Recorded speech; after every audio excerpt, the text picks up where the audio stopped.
Sorry, need guys. anybody else. I don't know how religious you guys are, but it was like the voice of God himself.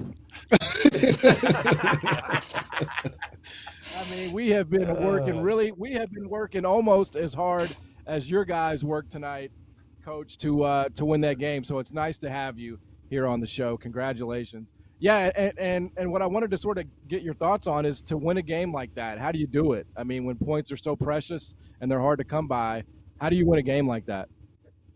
Yeah, I think in your previous segment, you guys talked about a rock fight, and we set offensive basketball back a few years, but um, you know, the way our guys responded in that atmosphere, um, says a lot about the way they've developed as a group.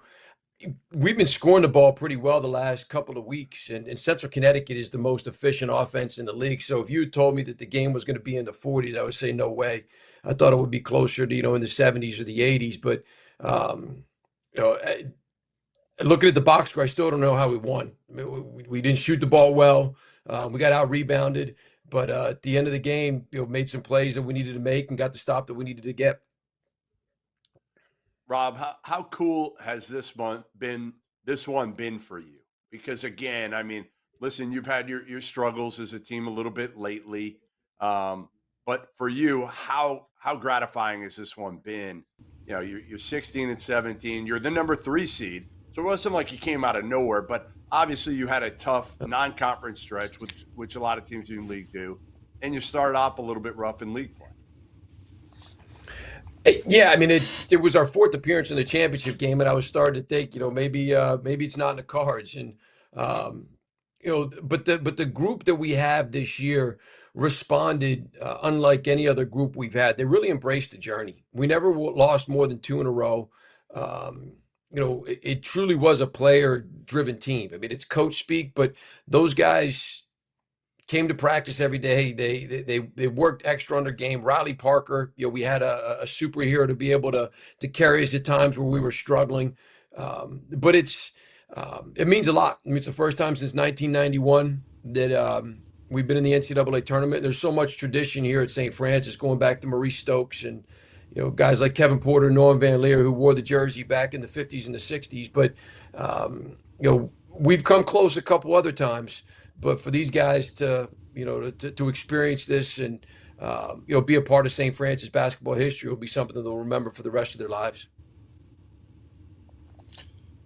Coach, first off, congratulations again. I got a chance to watch this one, and like you kind of alluded to, it was almost like you guys had the old school bubbles up on the rim. But if you watch the game and you like basketball, man, I got to say I really did enjoy it. I watched a good portion of it. For the most part, it was a 2 or 3 possession game all the way through, man. So both teams were really battling. I got to ask you, just put on my coach's hat here for a second.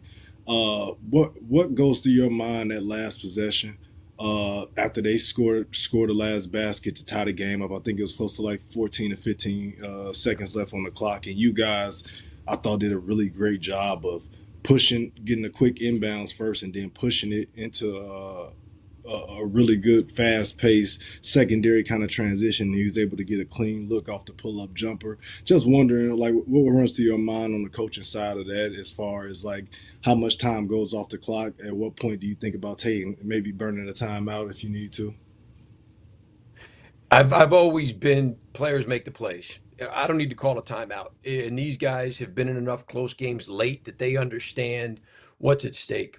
We won 3 straight overtime games before we got to the tournament.